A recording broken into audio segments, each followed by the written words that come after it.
का हमारा टॉपिक है फेरोमैग्नेटिक सब्सटेंस। हम पढ़ रहे थे मैग्नेटिक प्रॉपर्टी कितने टाइप की होती है। तो पैरामैग्नेटिक सब्सटेंस हमने पढ़ लिया था जो कि किसी भी मैग्नेटिक फील्ड में सबसे ज्यादा आकर्षित होते हैं। डायमैग्नेटिक सब्सटेंस हमने पढ़ लिया था जो कि क्या होते हैं, रिफ्लेक्ट होते हैं यानी प्रतिकर्षित होते हैं। फेरोमैग्नेटिक मतलब जो सबसे ज्यादा आकर्षित होते हैं। अब है नेक्स्ट एंटी फेरोमैग्नेटिक सब्सटेंस, प्रतिलोम चुंबकीय पदार्थ।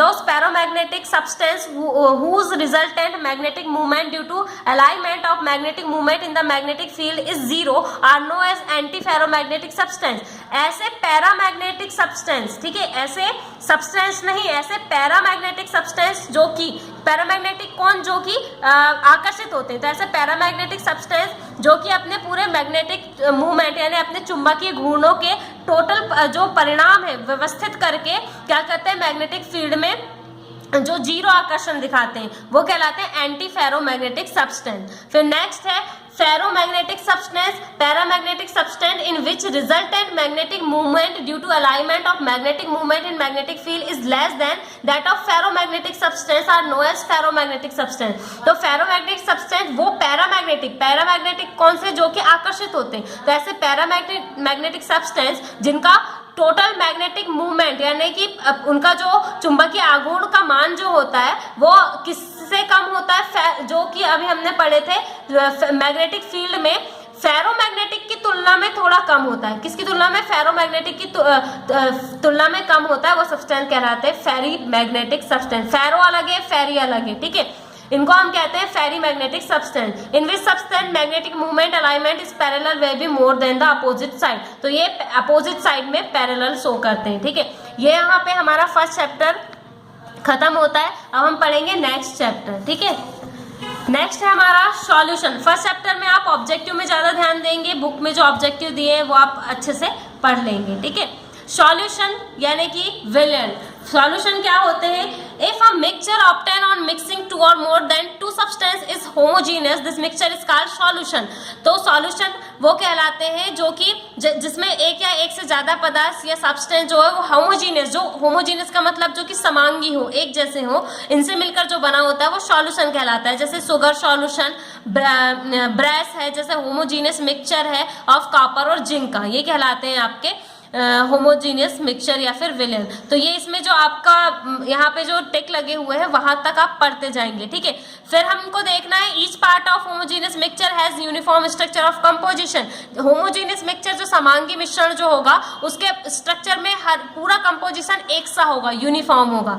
बाइनरी सॉल्यूशन क्या कहलाते हैं, it is a homogeneous mixture of two substance, ये दो पदार्थों का एक जैसा मिक्सचर होता है। Ternary solution it is homogeneous mixture of three substance, ये तीन सब्सटेंस का एक जैसा मिक्सचर होता है। सॉल्यूट जिसको हम विलेय बोलते हैं, in a solution form by two component having the same physical state one with low quantity is called solute. तो सॉल्यूशन में solution form by two component, अगर कोई भी सॉल्यूशन या विलयन दो कंपोनेंट से बनता है और उनकी सेम फिजिकल स्टेट हो तो उसमें से जो लो क्वांटिटी में मिलाया जाएगा। जैसे अगर मान लो हम वाटर की बात करें तो अगर वाटर में हम मान लो मिल्क को ऐड कर रहे हैं तो उसमें जो अगर हम मिल्क वाटर में मिला रहे हैं तो जो मिल्क है वो हम अगर कम अमाउंट में मिला रहे हैं तो जो मिल्क है वो सॉल्यूट कहलाएगा। इसका मतलब लो क्वांटिटी में मिलाया जाने वाला सब्सटेंस सॉल्यूट कहलाता है, ठीक है। अब है solvent. In a solution form by two component having the same physical state one it excess or in a solution form by two component having different physical state component with physical state similar it solution it is called solvent. विलायक। Solvent किसको बोलेंगे, जब भी हम कोई दो component जिनकी physical state same हो उनको मिला के अगर हम सॉल्यूशन बना रहे हैं तो उसमें जो और अगर डिफरेंट भी अगर उनकी फिजिकल स्टेट हो तो उसमें जो ज्यादा अमाउंट में जो होता है उसको हम क्या कहते हैं, सॉल्वेंट, ठीक है। इंपॉर्टेंट ऑफ सॉल्यूशन विलयन का की आवश्यकता या इंपॉर्टेंट क्या है, the use of solution depend on its composition. किसी भी सॉल्यूशन का ये जो यूज है वो उसके कंपोजिशन या संगठन पे डिपेंड करता है। Composition changes property of a solution. जब भी किसी भी सॉल्यूशन का अगर कंपोजिशन, संगठन या फिर जिस भी चीज से वो मिला है वो चेंज हुआ तो वो सॉल्यूशन की प्रॉपर्टी को बदल देता है। जैसे कि ब्रेस जो ब्रास है वो German silver and bronze are solution of a copper zinc nickel and copper. यानी कि जब भी आप अगर जर्मन सिल्वर बना रहे हैं या ब्रॉन्ज बना रहे हैं या ब्रास बना रहे हैं, उसमें कॉपर और जिंक का या निकेल का अगर आप कंपोजिशन बदल दें तो वो अलग अलग अपनी प्रॉपर्टी शो करता है। ठीक है, आगे टाइप्स ऑफ सॉल्यूशन, हमको सॉल्यूशन के प्रकार पढ़ने हैं। On the basis of physical state, उनकी भौतिक अवस्था के आधार पर कितने टाइप के होते हैं। On this basis solution are of 3 type, ये 3 टाइप के होते हैं। सबसे पहले gases solution, when a solution is obtain in gases state it is called gases solution. जब भी कोई विलयन हमको गैसीय अवस्था में प्राप्त हो तो वो गैसेस सॉल्यूशन कहलाता है। Such type of solution is prepared by dissolving gas, liquid vapour or solid vapour in a gas. तो गैसेस सॉल्यूशन अगर बात करें हम, गैसेस सॉल्यूशन होता है, लिक्विड सॉल्यूशन होता है, सॉलिड सॉल्यूशन होता है, 3 टाइप के होते हैं। तो गैसेस सॉल्यूशन की बात करें तो आप गैस भी मिला सकते हैं सॉल्यूशन में, लिक्विड भी मिला सकते हैं, सॉलिड भी मिला सकते हैं, लेकिन शर्त यह है कि जो आपका सॉल्वेंट होगा, जिस चीज में आप मिला रहे हैं, जो आपका सॉल्वेंट होगा वो हमेशा गैस होगा। ठीक है, तो वो गैसेस सॉल्यूशन कहलाएगा। लिक्विड सॉल्यूशन में जो सॉल्वेंट होगा जिसमें आप मिला रहे हैं, यानी जिसका अमाउंट ज्यादा हो, वो लिक्विड होना चाहिए। When a solution is obtain in liquid state, जब भी सॉल्यूशन हमको लिक्विड स्टेट में मिले तो वो आपका लिक्विड सॉल्यूशन होगा। Such types of solution is prepared by the dissolving gas, liquid और सॉलिड इन अ लिक्विड। इसका मतलब है कि आप गैस, लिक्विड और सॉलिड मिलाएंगे तो पर किसमें, सिर्फ और सिर्फ लिक्विड में। ठीक है, नेक्स्ट है आपका solid solution. When a solution is obtain in solid state it is called solid solution. जब भी हमको कोई विलयन सॉलिड स्टेट में मिले तो वो सॉलिड सॉल्यूशन कहलाएगा। अब सॉलिड नाम है तो जाहिर सी बात है कि ये सब चीजें किसमें मिलाई जाएगी, सॉलिड में। तो जब भी हम गैस, लिक्विड और सॉलिड को सॉलिड में मिलाएं तो वो सॉलिड सॉल्यूशन कहलाएगा। ठीक है, अब टाइप्स ऑफ सॉल्यूशन को आपको दे कितने टाइप के हो सकते हैं। जैसे गैस का अगर गैस में मिलाए, एग्जांपल दिया है एयर। ठीक है, गैस को अगर लिक्विड में मिलाए तो सोडा वाटर। ठीक है, जैसे ही हम किसी भी बॉटल को सोडा वाटर की खोलते हैं तो झाग निकलता है, क्यों, क्योंकि कार्बन डाइऑक्साइड वाटर में ऐड होती है। गैस को अगर सॉलिड में मिलाए तो absorption of gases are metals, जैसे मेटल जो है वो क्या कहते हैं, गैस को एब्जॉर्ब कर लेती है। लिक्विड को अगर गैस में मिलाए तो इवेपोराइजेशन ऑफ वाटर इन एयर। वैसे आपके पूरे एग्जाम्पल दिए। ठीक है, अब नेक्स्ट है on the basis of concentration. अगर हम सांद्रता के आधार पे इसको बांटे तो डाइल्यूट सॉल्यूशन, ठीक है, तनु विलयन जिसको हम बोलते हैं, a solution in which a relatively small amount of solid is dissolve in the solvent it is called dilute solution. एक ऐसा सॉल्यूशन जिसमें कि आपने सॉलिड समझ रहे हैं जिसको हम मिलाते हैं, तो उस सॉल्यूट की आपने बहुत स्मॉल अमाउंट लिया है और आपने सॉल्वेंट में डिसॉल्व किया है, यानी कि आपने बहुत कम मात्रा किसी भी सब्सटेंस की घोली हो, तो इसको हम डाइल्यूट सॉल्यूशन कहते हैं या तनु विलयन कहते हैं। When solvent is added to the other solution transaction of heat takes place. इसमें क्या होता है कि जो तनु विलयन होता है उसमें जो मतलब हीट का जो ट्रांसफर होना जो होता है वो कम हो जाता है एक प्लेस से दूसरी place. But when more solvent is added to a dilute solution, no transaction of heat takes place. This is important characteristics of the dilute solution. लेकिन जैसे ही आप जब ज्यादा सॉल्वेंट इसमें ऐड करते हैं तो डाइल्यूट सॉल्यूशन में हीट जो है वो एक जगह से दूसरी जगह नहीं जाती। सेम वही बात है कि आप सॉल्वेंट बढ़ा रहे हैं, सॉल्यूट थोड़ी, तो वही कंडीशन आपकी वापस आएगी। This is important characteristics of the dilute solution. ये डाइल्यूट सॉल्यूशन का इंपॉर्टेंट कैरेक्टर है। Apart from this dilute solution above Raoult law, अभी रोजल्ट लॉ आगे पढ़ेंगे। All the temperature and concentration, ये रोजल्ट लॉ को फॉलो करता है हर टेम्परेचर और हर सांद्रता पे। Dilute solution behave similar in ideal solution. जो डाइल्यूट सॉल्यूशन होता है वही आइडियल सॉल्यूशन कहलाता है।